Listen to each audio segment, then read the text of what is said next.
So everyone, we are now coming up on 2 full years since Apple released that beloved iPad mini 6. The beautiful device adopted that industrial design language that Apple brought on the 2018 iPad Pro. It has that same A15 Bionic chip that's on both the iPhone 14 and the iPhone 14 Plus, and it had Apple Pencil 2 support, so this iPad took us all by storm. The design felt new again, it had the perfect weight for that single-handed use or double-handed use if needed. It had enough power for some of those more intensive tasks, but at the end of the day, it wasn't trying to be anything more than what it was, which is just an iPad. So I wanted to answer the question of who the iPad mini 6 is for, and also, since it is almost 2 years old, is it still worth it to buy in 2023? So, the iPad mini 6, here it is, let's get into it.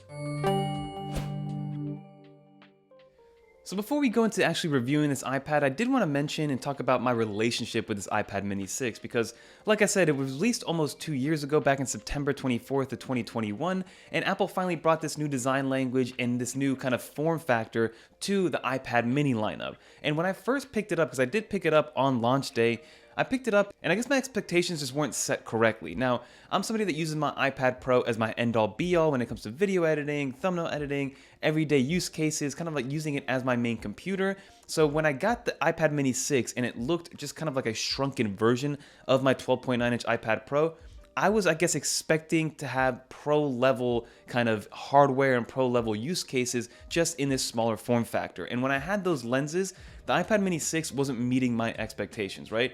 Especially when you're coming from the iPad Pro, where it has that ProMotion 120Hz display, especially with the M1 and M2 versions that have the mini LED display as well. So the first thing you notice is just the screen itself. You're dealing with a normal LCD 60Hz panel on the iPad mini 6. Now again, it's a great iPad, it's a laminated display, it gets plenty bright, but coming down from the iPad Pro 12.9-inch mini LED, I immediately saw the difference, and I was immediately turned off by that screen itself because it was just a little bit slower. It didn't have that refresh rate that I was so used to. It wasn't as crisp as a 12.9-inch iPad Pro. So when I got this iPad mini 6 and looked at it of the lens of it being a mini iPad Pro, that is the incorrect way to look at it. And I don't know how many people are coming from an iPad Pro and getting an iPad mini at the same time, but for most people this probably won't be an issue. So when I came back and got this a couple weeks ago again, just to kind of reset my expectations, I thought to myself, hey, this is going to be a leisure device, this is not going to do anything really productive for me, and if it does, that's just going to be an added bonus. And once I kind of switched that flip in my mind in terms of expectations of the iPad mini 6, my relationship with this thing completely changed, and now it's pretty much my go-to device when walking around the house. And that is what I want everybody to take away from this video to begin with, right? When you set your expectations correctly on this iPad mini 6, depending on what iPad you're coming from, or maybe even if it's your first iPad, then you're gonna absolutely love this thing for what it can do, because it can do some of those more intensive tasks when you absolutely need it to, but don't expect this to be a mini iPad Pro, because that's not what it is. And if we get into the design now that we got that out of the way, the design is exactly what we expect, right? Now the entire iPad lineup, except for the iPad 9th generation, has adopted this industrial kind of flat edge design that we all have grown to love from the 2018 iPad Pro. So it's got those chamfered edges, it's flat on both sides, it's got the one camera bump on the back, it comes in 4 different colorways. You got your space gray, your starlight, your purple or lavender, and then also your pink. I went with that lavender purple color, which for the most part, depending on how you kind of put it at the light, it gives you kind of like a purplish bluish hue, very similar to the iPad Air for the blue version, if you guys have ever used one of those. And when it gets kind of dark, then you really see the purple, but sometimes it even looks like space gray, and that seems to be a recurring theme with iPads in the Apple ecosystem, except for the 10th gen iPad. The 10th gen iPad really does have those bright burst colors, like that yellow iPad 10th generation, which does actually look very yellow. And some things to notice about this iPad mini, if you've never had this iPad mini and you've been coming from another iPad, is some of the quirks of the design. So yes, the footprint and the size of it looks very familiar. You have your iPad on the back, your Apple logo, the camera hump.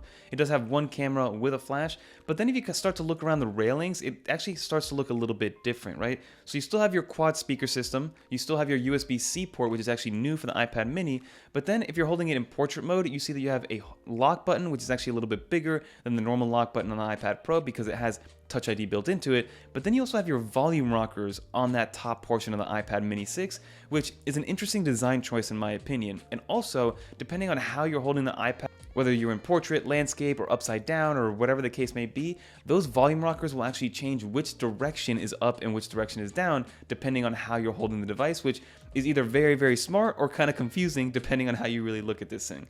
For the most part, whenever I am using the iPad Pro, I like intuitively know which direction I want my volume rocker to be at, and depending on which orientation. And then the last thing I'll mention about the design choices that they made is that this does have Apple Pencil 2 support, which is amazing, especially compared to maybe something like the iPad 10th generation, which still baffles me that Apple did not decide to bring Apple Pencil 2 support to that iPad, and they're saying because of the camera, but you know, to each their own. But they did have the magnetic attachment and the charging attachment on the right hand side of the iPad mini 6, and it does fit that Apple Pencil 2 perfectly, which I love to see. And then of course you have your selfie camera or your FaceTime camera. I don't really use it too often, but the only time I do use it is for FaceTime calls on this thing, because that is what we're gonna get into right now, which is the use cases of this iPad mini 6. So to go back to that expectation conversation of the iPad Pro versus the iPad mini 6, is that when I got the iPad mini originally, I thought that I would want to do some of those more intensive tasks on the iPad mini 6. For instance, I thought I would want to use LumaFusion and edit some videos. I thought I would want to dive into Affinity Photo and maybe edit my thumbnails, or even take pictures and then import those and edit those thumbnails. But in reality, when I kind of switched the expectation to making this more of a leisure iPad and making it something that I just want to have fun with, it completely changes what you gotta think about the iPad mini 6, because now this time around, I'm not trying to use it as an editing machine. I'm not trying to use it to create content for social media. I'm using it how it's supposed to be used, which is to be used as an iPad. So the way that I use this thing and the way that I would recommend most people use this thing is for a couple of reasons, right? You want to use it as a leisure device. This thing has been amazing to just carry around the house, maybe watch a video, you know, look up a trip that we're planning and be able to kind of plan it via the Notes app and collaborate in the Notes app. So there's a lot of that use case in my house. So I use this kind of as a bigger iPhone, and you would think that maybe going from a 6.5 inch iPhone to an 8.3 inch iPad mini wouldn't be that big of a difference, but that screen real estate actually makes a huge difference when getting some additional kind of content on this actual iPad. So for instance, what I've been using this recently is, of course, for YouTube and Netflix consumption. As my buddy Patrick would say, the toilability of this thing is unmatched, right? You just use it whenever you need to, wherever you need to. But then also for some more planning stuff, right? So we're planning a trip, and what I like to do is go on hotels.com or go on kayak.com and be able to view everything in a much larger screen, but not so large that it gets tedious to hold in the hand, like the 12.9 inch iPad Pro. And then being able to kind of grab links, share it in a shared note with my wife to make sure that we're getting our itinerary ready to go. That is a great use case for this thing. And again, you don't get tired of using this with one hand or two hands versus an 11 inch or 12.9 inch iPad Pro. After a while, it gets a little tedious to hold as an actual tablet. Some other use cases that I have for this thing, I use this kind of as my HomeKit hub also, so I use a lot of smart lights. I have some Sonos equipment, so being able to use this as kind of like my HomeKit hub is actually perfect. All I do is I use the HomeKit application, you know, I have cameras to be able to view it, and I kind of just lay it down in this little center area of the house where everybody can see it and everybody can get access to. Yes, I'm personally signed into it, but I would consider this tablet kind of the tablet of the house that anybody can use whenever they need to. Another use case for me personally is that I use it for the Apple Fitness kind of videos as well, because with the iPhone itself, the screen is still a little too small. I like to have something a little bit larger, a little bit more immersive. So this 8.3 inch iPad is a lot easier to carry around and bring with you to the gym versus the 12.9 inch iPad Pro with the Magic Keyboard stand and all that good stuff. That's just too big and gaudy to bring to a gym versus this, it's just a larger iPhone. So being able to kind of lean it against a dumbbell or lean it against the wall, but still get a big enough screen where you're not kind of like squinting to see what's going on in those Apple Fitness videos is a great use case that I've personally been using on a daily basis. Some other use cases that I have for this iPad mini is, again, I use it for YouTube TV to be able to watch my Miami Heat actually during the playoffs on a smaller screen, while I let maybe my wife or my daughter use the bigger screen so I'm not in their way. We can all watch what we want. I also use YouTube Studio on here because honestly, with two-handed use, and even though this is larger than an iPhone and it's not amazing from an ergonomic standpoint to type on this thing, it's actually very comfortable, right? You kind of put your two pinkies underneath and you type with two thumbs as if it's just a larger iPhone. So being able to answer comments in YouTube Studio and being able to jot down notes that way is also incredible because it's just very comfortable to use overall. But then what makes this thing so great is because I did mention earlier that this has the A15 Bionic. So for the most part, it's going to be able to handle everything that the iPhone 13 Pro Max as well as the iPhone 14 and 14 Plus can handle. So that means being able to actually edit video when needed, being able to edit those thumbnails when needed, being able to import, footage from a USB-C drive and actually edit those, let's say in Lightroom, because those are all things that this thing can still handle because it has the Apple Pencil 2 support and it has the actual power to get it done.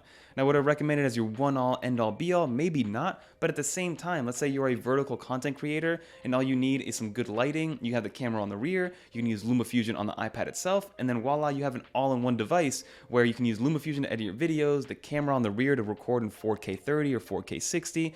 I will say that this is not getting Final Cut Pro because you need an M1 powered iPad or better to actually use Final Cut Pro, but LumaFusion, iMovie, these are all great applications that'll still work and still work extremely well on this iPad mini 6. And I do plan on doing a complete video on this section right here, but if you're somebody that uses this for productivity, like you can use the whole Microsoft suite on here. I wouldn't use it maybe to do complete from scratch kind of files like Excel or Word or PowerPoint, but if you're on the road and you just want to review your PowerPoint that you're about to present, or you're on the road and need to sign a couple documents in Word or in PDF, this is going to get the job done for you. And I do, like I said, plan on doing an entire video on how this fits in that productivity professional life workflow, because there is a place for this iPad mini in there. It's not to create content from scratch or create kind of business material from scratch, but it's there as a supplemental device when you need it to be, and it's perfect for that. So at the end of the day, this iPad mini is for that person that wants to have a leisure iPad that is meant to be used as an iPad for emailing, for content consumption, you know, to be able to plan a trip if needed, to kind of do research in Safari for something that's coming up,